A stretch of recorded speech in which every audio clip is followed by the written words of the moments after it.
अस्सलाम वालेकुम, welcome to अलराफी computers. मैं हूं आपका टीचर मोहम्मद सरवर। आज की क्लास में हम देखेंगे कि पैराग्राफ की एडिटिंग किस तरीके से की जाती है, या फिर यूं समझे कि जो पैराग्राफ ग्रुप है उसके अंदर कौन कौन सी टूल्स, कौन कौन सी ऑप्शंस मौजूद हैं, जिसके अंदर अलाइनमेंट्स हो जाती है, बुलेट्स, नंबर्स हैं, लिस्ट लेवल्स हैं, टेक्स्ट की डायरेक्शंस हैं और इस तरह की दीगर ऑप्शंस मौजूद हैं। और उसको हम डिटेल से जानेंगे कि उनको हमने किस तरीके से यूटिलाइज़ करना है। तो चलते हैं किसी एक प्रेजेंटेशन के साथ जिसके अंदर कुछ स्लाइड्स मौजूद हैं और इन टूल्स को यूटिलाइज करके देखते हैं।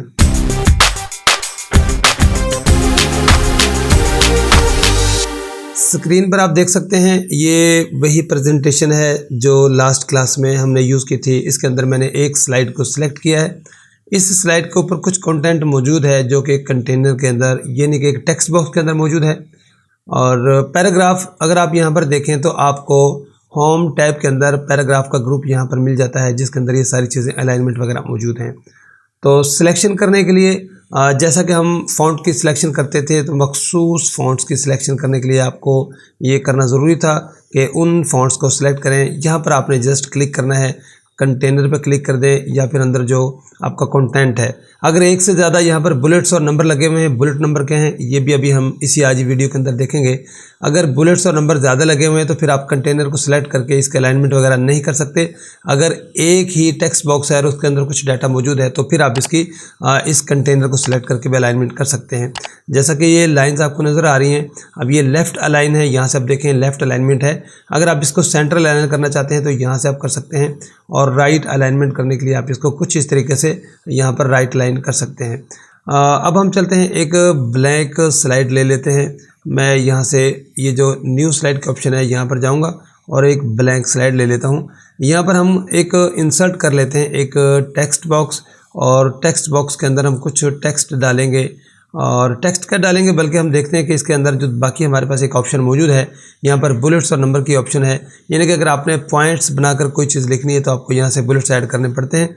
यहाँ पर जाएँ, ये काफ़ी सारे बुलेट्स आपको मिल जाते हैं, यहाँ से कोई भी बुलेट आप एक ऐड कर सकते हैं। और मैं यहाँ पर फर्जी तौर पर कुछ लाइनें ऐड करता हूँ। जैसे ही मैं लिख के और एंटर करता जाऊँगा आपको यहाँ पर ये बुलेट्स जो हैं मज़ीद जितने भी आपको चाहिए बुलेट्स मिल जाते हैं। ठीक है।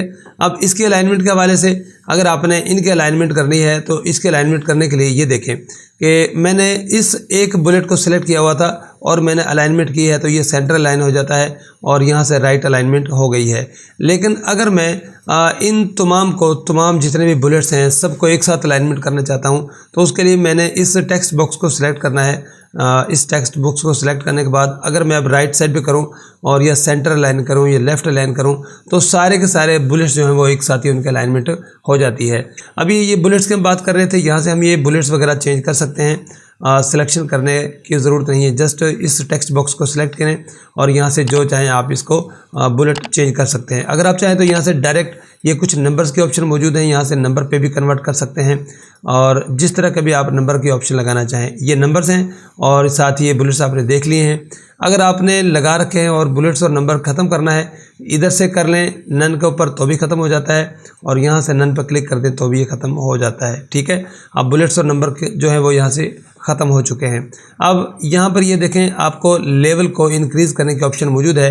अगर आप यहाँ पर क्लिक करें, टेक्स्ट बॉक्स को नहीं क्लिक करना, अंदर से जो अलाइनमेंट है इसको अगर आपने क्लिक करना है, जिस भी लाइन को आपने आगे मूव कराना है, ये देखें अब यहाँ से अगर मैं मूव करना चाहता हूँ कि लेफ़्ट साइड से थोड़ा सा इसको मैं स्पेस देना चाह रहा हूँ तो ये यहाँ से आप मूव कर सकते हैं। और इसको अगर वापस लाना है तो ये जो साथ वाली ऑप्शन मौजूद है यहाँ से आप इसको वापस ला सकते हैं। और इसके बाद आपको यहाँ पर ये लाइन स्पेस के ऑप्शन मिल जाती हैं। अगर आप इस पूरे टेक्स्ट बॉक्स को यूँ सिलेक्ट कर लें, मैं इसको बड़ा कर देता हूँ, और यहाँ पर अगर आप इसकी जो स्पेसेस हैं बढ़ाना चाह रहे हैं तो आप इनकी दरमियान की जो स्पेस है वो बढ़ा भी सकते हैं। और लाइन स्पेस ऑप्शन है 3 पॉइंट्स, अगर आपने ज़्यादा करना है तो फिर आप यहाँ से जाकर लाइन स्पेस की जो ऑप्शन है उनको ज़्यादा कर सकते हैं। ठीक है। ये देखें यहाँ पर ये जब हमने इसको कुछ स्पेस डाल दी होती है, कुछ इसको पर अप्लाई कर देते हैं तो यहाँ पर देखिएगा ये आपको ऑप्शन मिल जाती है।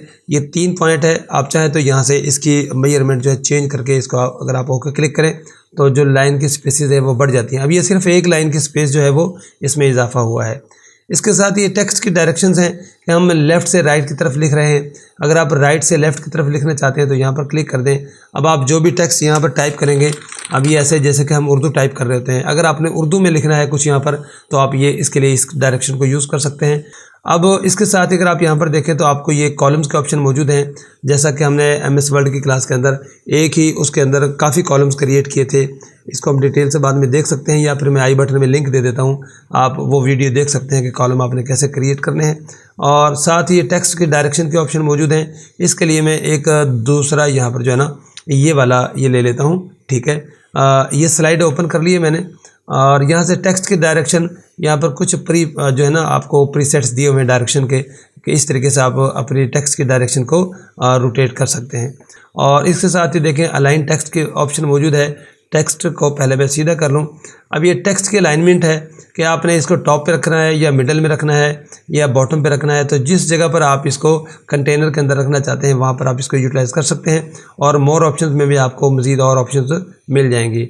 इसके साथ ही ये देखें कन्वर्ट स्मार्ट आर्ट, अगर आप यहाँ पर क्लिक करें तो आपको यहाँ पर स्मार्ट आर्ट की काफ़ी सारी शेप्स मिल जाती हैं। आप इसके अंदर अपने जो ये आपका कंटेंट था, जो डाटा था, उसको इसके अंदर आप कन्वर्ट कर सकते हैं जो कि आपने लिखा हुआ है, ठीक है।